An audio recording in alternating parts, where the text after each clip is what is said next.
उत्तर मुंबई के लोकप्रिय सांसद गोपाल शेट्टी अपने कामों के लिए जाने जाते हैं। आज भी सांसद गोपाल शेट्टी ने कुछ ऐसा कर दिया जिसके लिए लोग यह सोचने पर मजबूर हो गए। दरअसल सांसद गोपाल शेट्टी ने एक साधारण मराठी समाज की बेटी के लिए घंटों धूप में धरने पर बैठे रहे। दरअसल इस बेटी का नाम है तन्वी शिंदे, जिसने बैंक से 1.5 करोड़ का लोन लिया था अपनी दुकान के लिए, जिस दुकान का नाम है स्वागतम शू। लोन लेने के बाद कुछ इंस्टॉलमेंट भी उसने भरा था, जिसके बाद कोरोना काल आ गया। उस वक्त वह नहीं भर पाई थी। जिस प्रॉपर्टी पर लोन लिया था बैंक ने बिना बताए उसे बेच भी दिया, जबकि जिसका दुकान था उसको इस बात की भनक तक न लगी। जब बाद में तन्वी शिंदे की इसकी जानकारी मिली तो उन्होंने सांसद गोपाल शेट्टी का शरण लिया और सांसद गोपाल शेट्टी ने इस पूरे मामले में न्याय दिलाने के लिए सामने आए और सांसद गोपाल शेट्टी ने पहले उस दुकान को बैंक के ताबे में दे दिया, क्योंकि यह कानूनी लड़ाई थी। दूसरी तरफ सांसद गोपाल शेट्टी ने कहा कि हम तन्वी शिंदे की दुकान को न्याय के साथ वापस करवाएंगे। इस मौके पर सांसद गोपाल शेट्टी ने क्या कुछ कहा वो आपको सुनाते हैं, दिखाते हैं, लेकिन यह तस्वीरें बयां करती हैं कि किस तरह से बैंक ने धोखाधड़ी के साथ गलत तरीके से तन्वी शिंदे को बेवकूफ़ बनाया और उनकी दुकान पर न सिर्फ कब्जा जमाया बल्कि बिना बताए किसी और ग्राहक को बेच दिया था। अब तन्वी शिंदे अपनी दुकान को वापस लाना चाहती है, जिसके लिए सांसद गोपाल शेट्टी ने एक साधारण से मराठी परिवार की बेटी के लिए धूप में खड़े रहे और उन्हें मदद आश्वासन दिया। माझी पैशाची तयारी आहे आणि सेटलमेंट करायला पहिल्यापासून बँकेच्या मागे लागलेली आहे, पण मला कोणी कॉपरेट केलेलं नाही। बँकेने सहकार्य केलं नाही। माझ्या वकीलपासून सगळी जण मॅनेज झाली आणि सगळे हे त्या पार्टीला मिळालेले। माझी पैसे भरायची तयारी आहे। माझं दुकान मला परत पाहिजे। दुकानाची किंमत पण सांग। माझी दुकान आजची किंमत 5.5 करोडची आहे आणि त्यांनी without any notice, without anything, all proofs and documents I have, माझ्या पोझिशनच्या आधीच त्यांनी 1.25 वर्षा आधीच त्यांनी माझं दुकान नकळत सेल केलेलं आहे। शेट्टी जी संघर्ष करो, हम तुम्हारे साथ हैं। शेट्टी जी संघर्ष करो, हम तुम्हारे साथ हैं। इतिहास ऐसा है, ये लड़की है, क्या नाम? तन्वी शिंदे। तन्वी शिंदे ये दुकान की ओनर है। इन्होंने 2019 में चोलामंडल बैंक के पास से 1.5 करोड़ रुपए का कुछ लोन लिया। लोन लेने के बाद में कुछ इंस्टॉलमेंट इन्होंने भरा है, ऐसा इनका कहना है। इंस्टॉलमेंट भरने के बाद में सभी को पता है कि अपने देश में कोविड आ गया। कोविड आने के बाद में केंद्र सरकार, नरेंद्र मोदी जी के सरकार ने 2 साल का मॉनिटरिंग पीरियड दिया सबको, यानी पैसा किसी का काम धंधा सब बंद हो गया, पैसा नहीं है तो 2 साल का इनको मॉनिटरिंग पीरियड दिया।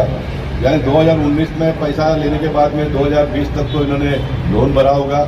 2020 से भी अगर आप तारीख पकड़ते हो 2 साल तो 2022 होता है, 21 होता है, जो भी है।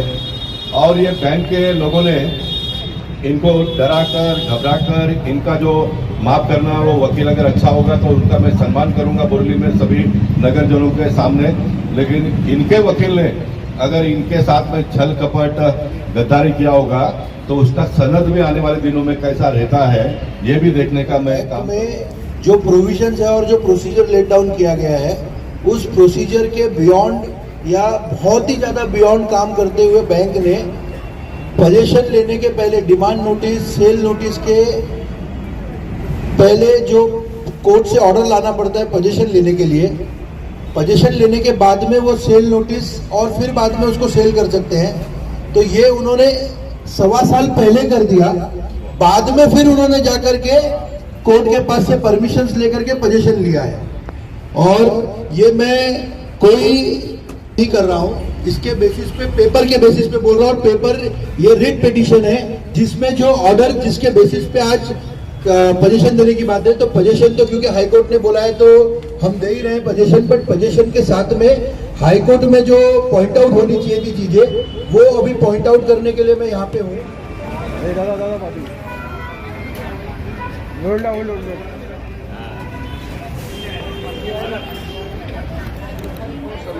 तहत जो रूल्स होता है आप पोजीशन दिलवा रहे हैं, क्या पूरा है मामला?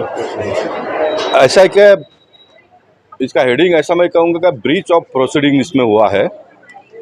न्यायालय को इनके जो दुकानदार ये स्वाति शू शॉप है, स्वागत शू के मालिक है, उनके वकील ने कोर्ट में सही ढंग से केस न लड़ने की वजह से सारा हुआ है। शॉर्ट में स्टोरी यह है कि 2019 में चोलामंडलम बैंक से 1.5 करोड़ रुपए का लोन लिया। स्वाति शो के मालिकीन कहती है कि उसमें से 35 लाख रुपए, जो भी 30-35 लाख रुपए उन्होंने EMI भर भी दिया है। कोविड आ गया, उनके परिवार के 3-4 लोगों को कोविड आ गया। अगर 3-4 लोगों को कोविड नहीं भी आया होता तो भी सरकार ने कानून बनाया कि 2 साल का मॉरेटोरियम पीरियड दिया कि 2 साल कोई भी बैंक के लोग किसी को भी हैरान परेशान नहीं करेंगे। उसके बावजूद चोलामंडलम के लोगों ने DRT में केस पेंडिंग है, स्टे नहीं मिला है, उसके बावजूद इन्होंने ऑक्शन जो पेपर उनके बैंक के लोगों का जो पेपर है उससे पता चलता है कि उन्होंने ऑक्शन पहले कर दिया और पोजीशन बाद में लिया। अब ये टेक्निकल बात को हम थोड़ा देर में बाजू में रखेंगे। गवर्नमेंट ऑफ इंडिया का कानून ये कहता है कि आपका अगर जो भी अमाउंट है उसका अगर 20% अगर आप पे करते हैं तो आपको तुरंत स्टे दिया जाता है, फिर बाद में आप पैसा भर सकते हो।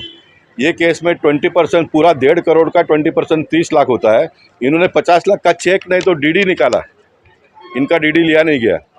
कोर्ट ने भी थोड़ी नाराज़गी इसलिए बताई कि इन्होंने स्वयं पहले फेस में पोजीशन दे दिया बैंक को। बैंक ने ये कहकर पोजीशन लिया कि भाई हमको पोजीशन दे दो, बाद में तुम अप्लाई करो, हम तुमको वापस दे देंगे, पैसा भर दो। तो इन्होंने पोजीशन दे दिया। लेकिन जब इनको मालूम पड़ा कि मेरा दुकान बिक गया, ऑक्शन हो गया, तो लड़की एकदम बेचैन हो गई और आकर उन्होंने टाला तोड़कर पोजीशन लिया। कायदे के हिसाब से ये गलत है, न्यायालय के हिसाब से ये गलत है। लेकिन डॉक्टर बाबा साहब अम्बेडकर जी का घटना जो लिखा है उसमें ये कहा जाता है कि अगर आपके ऊपर अन्याय होता है तो आपको पूरा अधिकार है अपने अन्याय का प्रतिकार करने का। तो उनका जब पूरा जीवन का, क्योंकि 4.5 करोड़ रुपए इसका आज वैल्यू है, 2 करोड़ रुपए में अगर बिकता है तो कोई भी आदमी ये तो करेगा ही, है ना। तो कोर्ट न्यायालय को थोड़ा गुस्सा इसके लिए आया, इसलिए 50 लाख का DD भी नहीं लिया। उन्होंने कहा कि आप पोजीशन दे दो करके। तो आज मैं स्वयं यहाँ आकर उनको मैंने समझाया कि न्यायालय का हम सम्मान करेंगे, हम पोजीशन दे देंगे। अब ये पोजीशन दिया हुआ है। हमारा सिद्धार्थ शर्मा जो एडवोकेट है उसने तो और इसमें बहुत डिटेल में, क्योंकि एडवोकेट है, DRT का वो केस भी लड़ते हैं, इसमें बहुत बड़ा फ्रॉड हुआ है बैंक के माध्यम से, बैंक के ऑफिसर के माध्यम से, और ये पूरे दुनिया में, पूरे देश में हो रहा है। लोन लिया बोरीवली के बैंक में, इनका ब्रांच यहाँ पर है, लेकिन समन आता है कलकत्ता से। पहले 2 लेटर आया, इन्होंने रिस्पॉन्ड नहीं दिया, समन भेज दिया। ये जाकर कलकत्ता में जाकर समन कैंसिल करके आए। हैरान करने का, परेशान करने का, लोगों को प्रेशर में लाकर रुपए का माल 4 आने में बेचने के लिए मजबूर ये बैंक के लोग करते हैं। तो as a member of parliament, मेरा अभी कार्यकाल 2 महीने के बाद में पूरा भी होगा, तो जो नॉलेज 10 साल मैंने मेंबर ऑफ पार्लियामेंट के नाते, फाइनेंस कमेटी के मेंबर के नाते जो सीखा है, उसका लाभ मैं जनता को देने का काम आने वाले दिनों में करूँगा।